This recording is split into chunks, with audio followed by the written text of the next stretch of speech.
कि जब चारों ओर अंधेरा छा रहा हो, कोई अपना न दिखाई दे रहा हो, केवल दुख ही दुख, अशांति ही अशांति, उस समय आप देखिएगा भारी से भारी संकट की निवृत्ति के लिए एकमात्र उपाय है।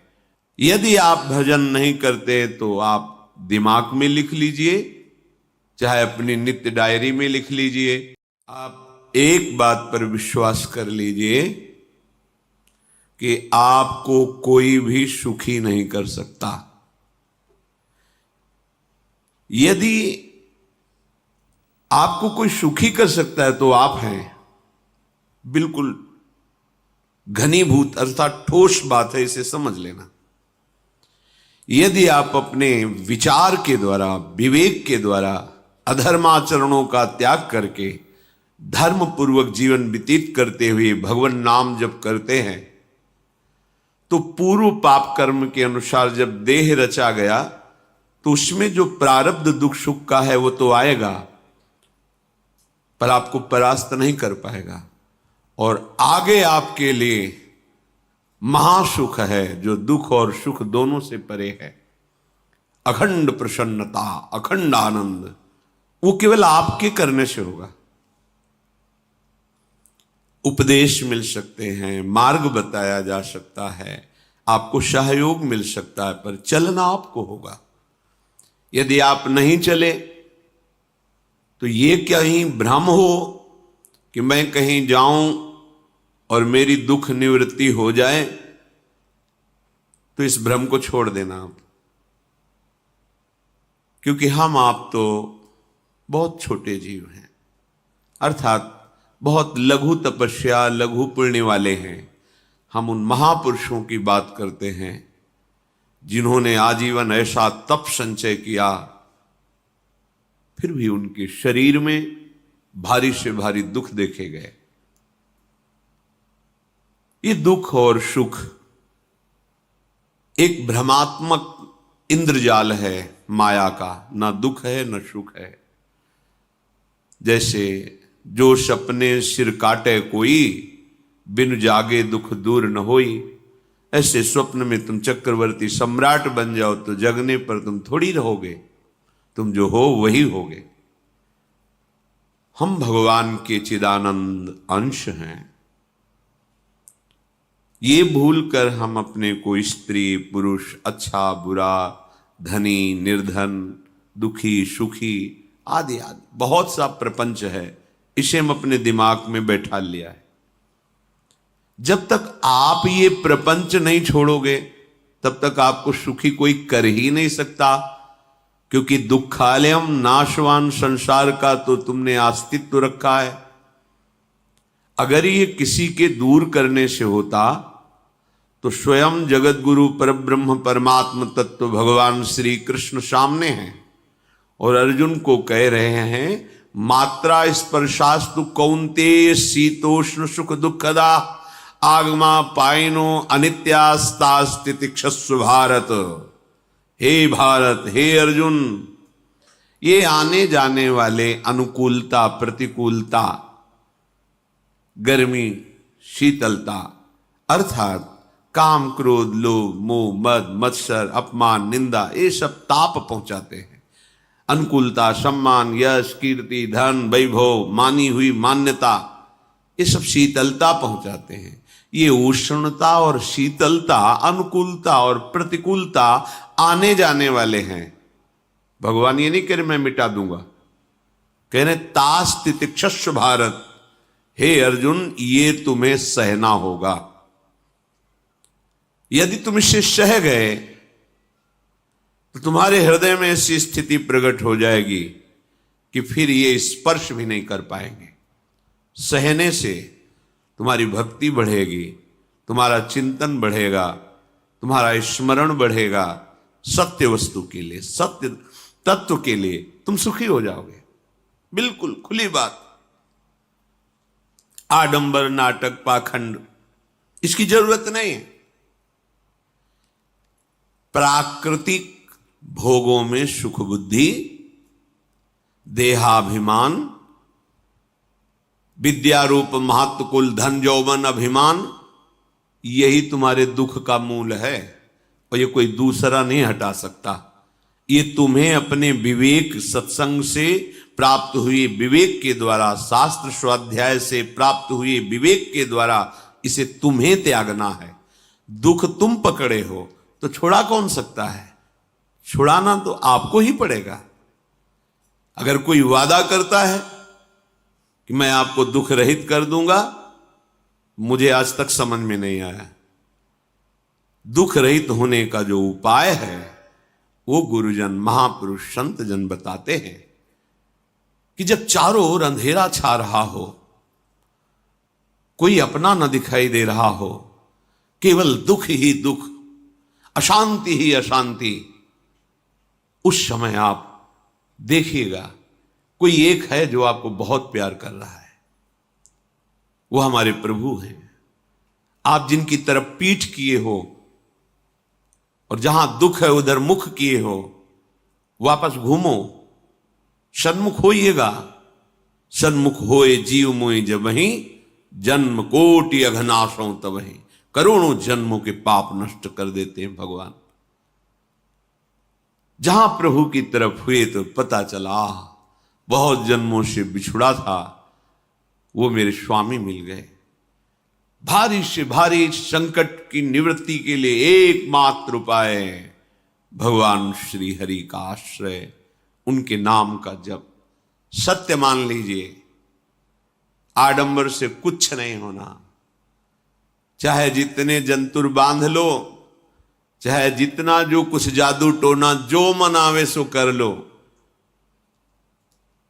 बारी मथे घृत होए बरु शिकताते बरु तेल, बिनु हरि भजन न भवतरी यह सिद्धांत अपेल। विनिश्चितम बदामि तेन अन्यथा वचांस में हरि भजन्ति नरा। अटल बात है, यदि भजन नहीं करोगे तो तुम्हें कोई सुखी नहीं कर सकता। तात्कालिक आपको ऐसा लग सकता है मेरा काम बन गया, नहीं, वो तत्कालिक है। हमारा काम बनना तो तब होगा जो हमारा आवागमन मिट जाए, सदा सदा के लिए मुझे ऐसी वस्तु प्राप्त हो जाए कि जहां चाह ही खत्म हो गई, जहां दुख ही खत्म हो गया। वो हमारा स्वरूप है, वो हमारे आराध्य देव हैं। प्रार्थना मान लीजिए, भटकाव से बचिए। ये कलिकाल मलायतन मन कर देख विचार, श्री रघुनाथ नाम बिन नाहिन आन आधार। महापुरुषों ने स्पष्ट कहा है। ये मलायतन मल का आगार है। मल माने कामना, नाना प्रकार की वासना, भ्रष्ट आचरण, छल कपट, दंभ पाखंड, बोलबाला, इसका एकमात्र श्री भगवान का नाम आधार है। जो चाहत है नित्य सुख अरु मन को विश्राम, तो हित ध्रुव हित सो भजत रहो पल पल श्यामा श्याम श्यामा श्याम श्यामा श्याम। यदि सच्चिदानंद शाश्वत सुख चाहते हो, जहां से कभी हटना ना पड़े, केवल सुख ही सुख है, आनंद ही आनंद है, और मन का विश्राम चाहते हो कि भाग दौड़ मन की मिट जाए, तो बस प्रेम से बोलते रहो श्यामा श्याम श्यामा श्याम, राधे श्याम, राधा राधा राधा वल्लभ। ये बड़ी शोध करके महापुरुषों ने बात कही है। यदि आप भजन नहीं करते तो आप दिमाग में लिख लीजिए, चाहे अपनी नित्य डायरी में लिख लीजिए, जो आप दिनचर्या लिखते हैं। आपको कहीं भी कभी भी कोई भी सुखी नहीं कर सकता। गांठ बांध लीजिए, भटकने की जरूरत नहीं है। और यदि नाम जप करने लगे, धर्माचरण करने लगे, तो तुम आशीर्वाद देने वाले बन जाओगे। सातरति सातरति सा लोकांतारयति। ध्यान दीजिए, वो तर जाता है, वह तर जाता है, वो लोकों को तार देता है। जब पृथ्वी में भयंकर पापाचरण की वृद्धि हुई, असुरों के द्वारा प्रेरित होकर के जहां भी धर्माचरण, नाम कीर्तन, यज्ञ, हवन, होम, ऋषि मुनि विध्वंस कर दो, क्या हुआ? कोई दूसरा दिखाई दिया क्या? नहीं, किसी की सामर्थ्य नहीं थी। सब मिलकर के ब्रह्मा जी के पास गए, जो ईश्वर कोटि के महापुरुष, सबने ब्रह्मा जी से प्रार्थना की। ब्रह्मा जी ने कहा, हम भी जिनके सेवक हैं वही प्रभु अब हमारे दुख का निवारण कर सकते हैं। सोचो, आप किसी और से दुख निवृत्त कराना चाहते हैं? जिसने सृष्टि बनाई है, भगवान ब्रह्मा जी भी कह रहे हैं मैं जिनके सेवक हूं वही प्रभु हमारे और आप सबके दुखों का निवारण करते हैं। तो आपको समझ में नहीं आ रहा कि एकमात्र भगवान श्री हरि ही हमारे दुख का निवारण कर सकते हैं। हमें कहीं भागने दौड़ने की जरूरत नहीं है। साधु समागम इसलिए किया जाता है कि हृदय पवित्र हो जाए, पवित्र हृदय की पहचान बुद्धि में विवेक का प्रादुर्भाव हो जाए, और विवेक से मोह का नाश करके हम निरंतर प्रभु के प्रेम में डूबे, भजन में डूबे। सबने एक साथ मिलकर के विचार किया कि महासुख सिंधु प्रभु से विनय करनी तो कहां जाया जाए? वैकुंठ चले, किसी ने कहा क्षीर सागर चले। अपनी अपनी भावना व्यक्त कर रहे थे। तेहि समाज गिरजा में रहेऊ, अवसर पाई वचन एक कहेऊ, हरि व्यापक सर्वत्र समाना, प्रेम ते प्रगट होई मैं जाना। हे गिरिजा, परम वैष्णवाचार्य भगवान महादेव जी कहते हैं, उस देव समुदाय में हम भी थे। हमने कहा कि हमारे तो हृदय में बात ऐसी आती है कि कहीं भागने की जरूरत नहीं है। हरि व्यापक सर्वत्र समाना, जैसे वो वैकुंठ में विराजमान है, क्षीर समुद्र में विराजमान है, ऐसे कण कण में विराजमान है।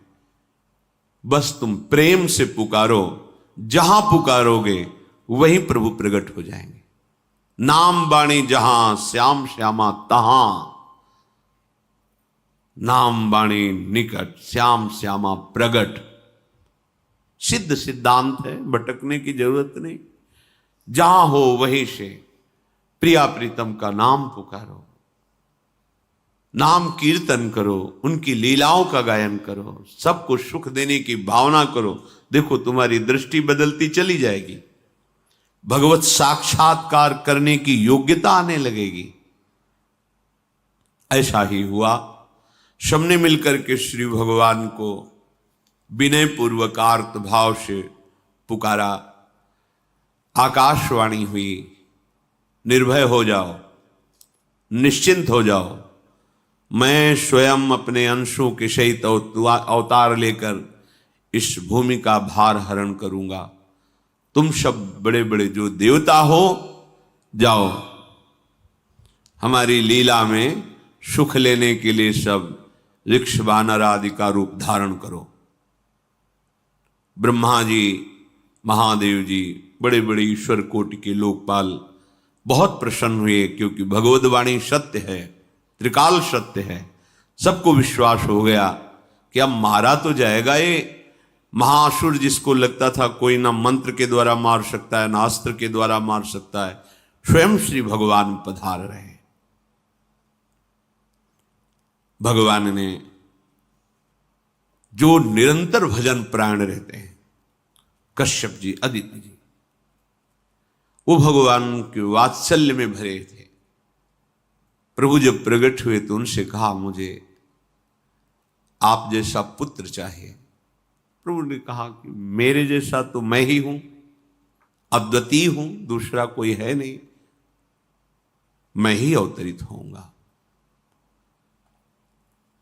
भजन में देखो कितनी सामर्थ्य है। जगत पिता को पुत्र रूप में प्राप्त कर रहे हैं।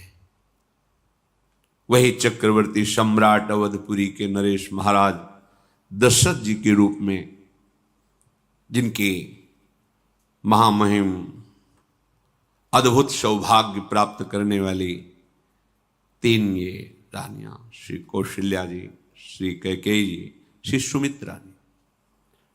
भगवान वशिष्ठ जी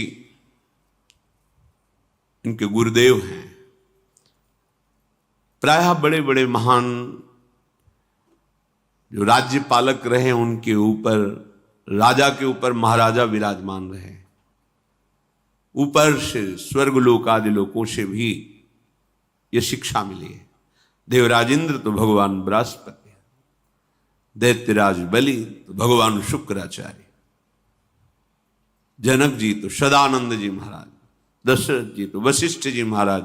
ऐसा था, क्योंकि जहां हमारा विवेक काम नहीं करता, वहां ये ब्रह्मबोध संपन्न महापुरुष तत्काल हमको संभाल